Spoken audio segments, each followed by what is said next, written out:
This is Neil Ratner Rock Doc here on WDST Radio Woodstock with another episode of This Week in Rock with support from Transcendental and my friend, the amazing dentist and rock star Bruce Milner.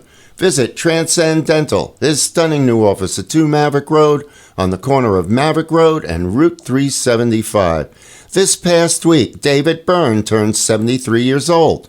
David rose to fame as the lead singer, guitarist, and principal songwriter for the band Talking Heads.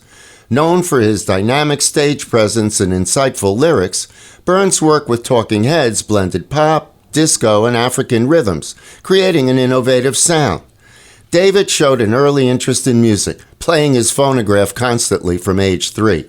He learned how to play the harmonica at age 5, and by the time he entered high school, David could play the guitar, accordion, and violin as well. Byrne met future bandmates Chris Franz and Tina Weymouth as freshmen at the Rhode Island School of Design, where Byrne and Franz were part of a band called the Artistics.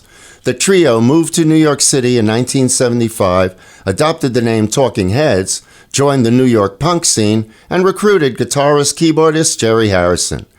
David had seen Bowie and other theatrical rock stars and knew he needed a stage presence. However, he needed to create a unique identity of his own. I started seeing kind of downtown experimental theater, things like that, people doing different things. And I saw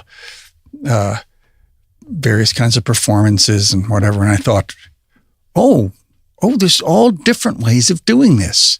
I don't have to be like the various rock stars that I know about, that I might love, but there's other ways of doing things.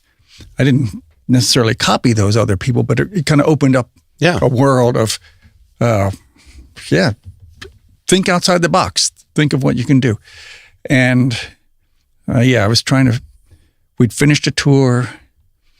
I was in Japan talking to a friend over there, and I said, I'm not sure what to do on stage for our next tour. And this guy said, well, being kind of facetious, saying, well, in the theater, everything has to be bigger. And I'm thinking about what I'm wearing. At that moment, I was thinking what I'm going to wear. So I drew on a napkin a really big suit. And being in Japan, I was also thinking of the kind of traditional theater there, like this genre of theater called No.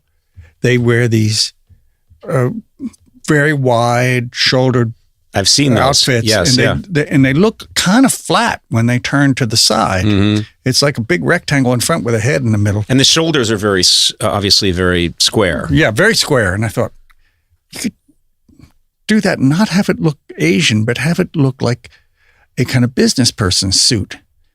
I don't know what that means, but I thought that could be nice. Talking Heads released 8 studio albums to critical acclaim and commercial success and were inducted into the Rock and Roll Hall of Fame in 2002.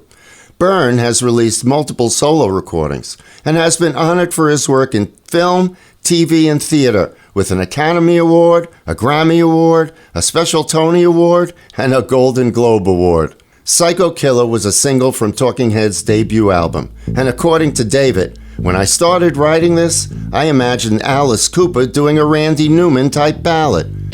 The French lyrics were supplied by Tina Weymouth, whose mother was French, and Chris Franz contributed the final verses. Okay, let's listen. Talking Heads and Psycho Killer.